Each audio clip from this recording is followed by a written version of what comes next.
कैसे हो सब? अच्छे हो ना? गुड। तो आज हम पढ़ेंगे नेक्स्ट सेक्शन जो है इलेक्ट्रिक चार्जेस। जैसे कि हमें पता है हर एटॉम के अंदर इलेक्ट्रॉन्स होते हैं, प्रोटॉन्स होते हैं और न्यूट्रॉन्स होते हैं।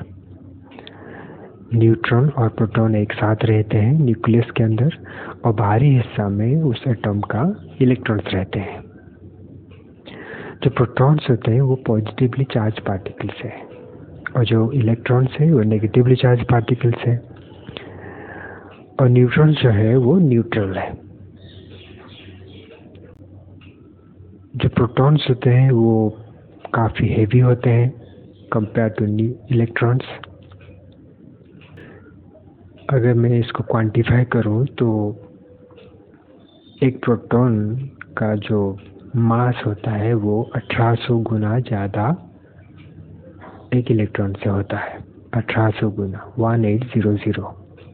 तो आप सोच सकते हो कितना वो भारी है। लेकिन एक प्रोटॉन का जो चार्ज होता है, हमने अभी पढ़ा राइट कि ये पॉजिटिवली चार्ज पार्टिकल है। एक प्रोटॉन का जो चार्ज होता है और जो इलेक्ट्रॉन का एक चार्ज होता है वो दोनों का मैग्नीट्यूड सेम है। भले ही दोनों का मास में या दोनों का वजन में इतना फर्क है, फिर भी दोनों का जो चार्ज होता है उसका मैग्नीट्यूड इक्वल होता है, सिर्फ साइन अलग होता है। इलेक्ट्रॉन का नेगेटिव होता है और प्रोटॉन्स का पॉजिटिव होता है। ये प्रोटॉन्स इतने हेवी होते हैं जिसकी वजह से वो न्यूक्लियस के अंदर ही घुसे रहते हैं, ऐसा आप समझ सकते हो। They are stuck in the nucleus. लेकिन जो इलेक्ट्रॉन्स होते हैं वो काफ़ी हल्के होते हैं और वो मोबाइल होते हैं। वो एक जगह पे स्थिर नहीं रहते और उनकी जो मोबिलिटी कैरेक्टरिस्टिक्स है, इसी के वजह से एक एटॉम के अंदर जो इलेक्ट्रिकल फोर्स रहता है वो परफेक्टली बैलेंस नहीं हो पाता है जब उसके पास कोई दूसरा एटॉम आता है, जिसके वजह से वो एक दूसरे को अट्रैक्ट कर सकते हैं और अट्रैक्ट करके मॉलिक्यूल बना सकते हैं। आप सभी ने केमिस्ट्री में केमिकल बॉन्डिंग पढ़ा होगा। वो बॉन्डिंग क्या है? एक फोर्स है। तो all the chemical bonding forces are electrical in nature.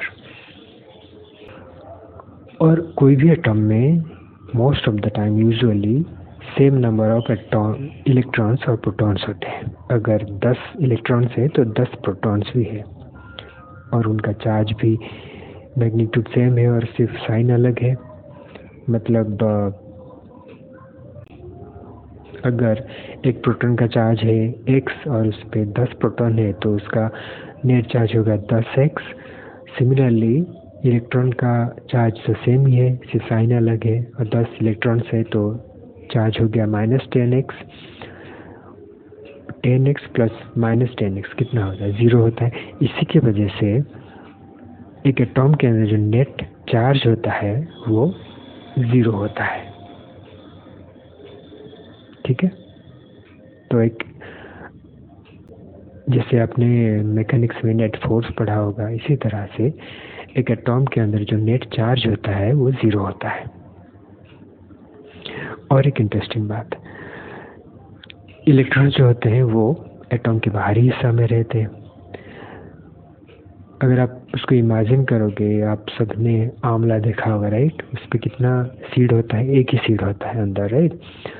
तो वो सीड आप समझ लो एक न्यूक्लियस है जिसके अंदर प्रोटॉन्स भी है और न्यूट्रॉन्स भी है और उसका जो बाहरी हिस्सा है जिसे आप खाते हो वो सब में इलेक्ट्रॉन्स है। तो इलेक्ट्रॉन्स जो होते हैं वो एक स्फेरिकल रीजन में